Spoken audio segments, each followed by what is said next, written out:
घर में रह कर करके आग लगा रहे थे। चेहरा तो बेनकाब इनका हो गया।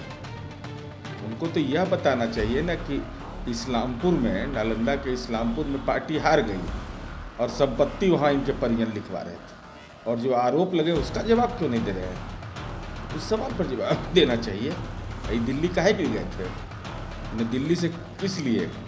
बिहार के नागरिक हैं, अगर दूसरे पर आरोप लगा रहे हैं तो खुद क्या आचरण कर रहे थे?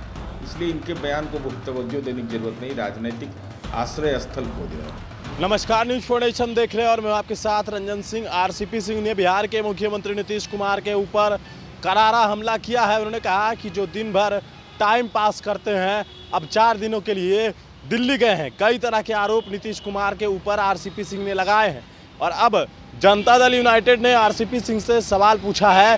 पहले उनके ऊपर पार्टी ने ही विश्वासघात करार दिया, वो क्या जवाब देगा? उनके ऊपर क्या टिप्पणी करना? इतना ही नहीं, उन्होंने कहा कि जिस प्रकार से इस्लामपुर में पार्टी हारी और वहां उनके परिजन जो है संपत्ति लिखवा रहे थे, उसका जवाब उन्होंने अब तक नहीं दिया है। किस तरीके से जनता दल यूनाइटेड के मुख्य प्रवक्ता नीरज कुमार ने निशाना साधा आरसीपी सिंह के ऊपर, क्या कुछ कहा है, सुनिए उनके बयान को। तो दिल्ली काहे के लिए गए थे? वो काहे के लिए गए? तो बिहार के नागरिक ने हैं। अरे इन लोग के बोलने का कोई औचित्य नहीं है। जिसको पार्टी ने ही विश्वासघाती करार दे दिया हो, जिन पर आरोप, उनके परिजन पर आरोप लगा संपत्ति बनाने का, और उसका कोई जवाब अब तक तार्किक नहीं दिया, और रन छोड़ के भाग गए, तो उन पर क्या टिप्पणी करने की जरूरत है? उन पर टिप्पणी करने की जरूरत नहीं। कह रहे हैं कि राष्ट्रीय कार्यकारिणी की जो बैठक हुई थी उसमें उनको तुम ताम करके बातें बोली गई, वो उनको खटकी है। अब उनको क्या खटकता, और पार्टी 43 सीट पर आ गई, सो घर में रह कर करके आग लगा रहे थे।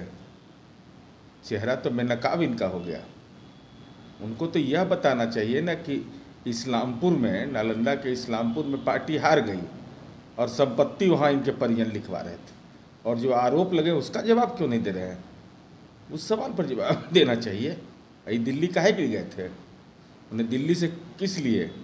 बिहार के नागरिक हैं, अगर दूसरे पर आरोप लगा रहे हैं तो खुद क्या आचरण कर रहे थे? इसलिए इनके बयान को बहुत तवज्जो देने की जरूरत नहीं, राजनीतिक आश्रय स्थल खोज रहे हैं। नीतीश कुमार गए हुए हैं, विपक्ष के नेताओं से मुलाकात होगी उनकी दिल्ली में, लेकिन आज बीजेपी के प्रदेश अध्यक्ष संजय जायसवाल का ट्वीट आया है। उन्होंने कहा है कि पलटू संग पप्पू, बताया नीतीश कुमार को उन्होंने इस तरह का तंज कसा है। नहीं, तंज नहीं कसा है, वो भाषाई रूप से हमको लगता है कि राजनीति में अपसंस्कृति के पर्याय हो गए, क्योंकि स्वाभाविक है, कर्म के बदौलत तो इनको मिला नहीं। ये तो राजद के प्रखंड अध्यक्ष से प्रदेश अध्यक्ष तक का सफ़र दिए है। अरे लोकतंत्र में भाषा अच्छी रखिए, यही सिखाया गया आपको। सांस्कृतिक राष्ट्रवाद, एकात्म मानवतावाद, ये अटल अडवाणी जी का भाजपा है, नहीं रहा क्या? इसी ढंग की भाषा का इस्तेमाल करते हैं। तो आप भाषा का क्यों परेशान क्यों है? कोई किसी से मिल रहा है तो तानाशाही हुकूमत है क्या? आप रोक दीजिएगा क्या?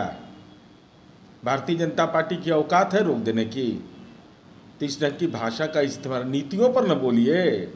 ये न बोलिए कि जो कहे थे लोकसभा चुनाव में 14 में, 19 में, उन वायदों का क्या हुआ? उन वायदों पर अपनी ट्वीट करते तो ज़्यादा अच्छा रहता। इसलिए भाषाई तनाव में रह कर करके राजनीति की लकीर नहीं खींचा जा सकती। इसका मतलब साफ है कि नीतीश कुमार जी के दिल्ली जाने से भाजपा बेचैन ज़्यादा है, तो बेचैनी में भाषा अब संस्कृति का शिकार हो रहा है।